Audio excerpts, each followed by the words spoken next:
Red Bull boss Christian Horner demands m0ney from FIA bosses in swipe at Ferrari. Red Bull team principal Christian Horner believes the FIA should allow more money to spend on capital expenditure projects in the current funding framework.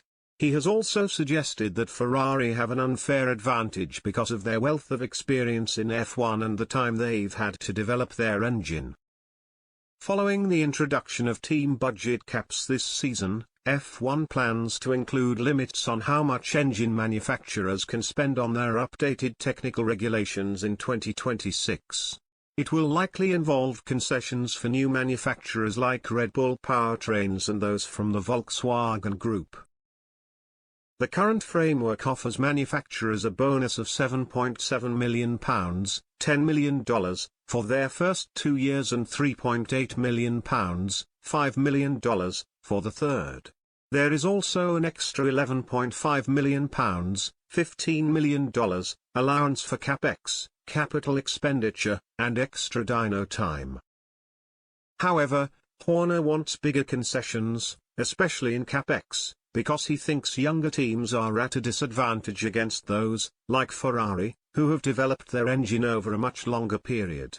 He said, "I think the framework that actually exists within the power unit regulations is reasonable from a newcomer status perspective, which obviously Red Bull Powertrains will be for 2026. It's modest hours, and it's a modest, I think, $10 million in the first 2 years and $5 million in the third year as an allowance for a newcomer. The thing that is the most restrictive that needs to be looked at is from a CapEx perspective, because essentially, there's only $15 million worth of capital expenditure allowed on equipment from when the cap comes in." He added, "Now when you look at our competitors, that in some cases have obviously had 70 years of investment on the engine side, to think that you can have a facility fully operational and equipped within the next 8 months is unrealistic. I think that's something that needs to be looked at." Ferrari's engine has blown the grid away in the early stages of the 2022 season, with Charles Leclerc cruising to P1 in 2 of the 3 races so far, finishing P2 in the other. The Scuderia are comfortable leaders in the constructors' standings and have been tipped to dominate throughout the year.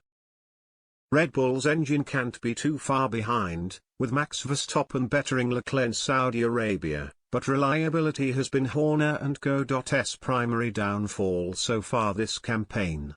He is clearly concerned about the power Ferrari possess, though, and fans are itching to see the next chapter in Imola next weekend.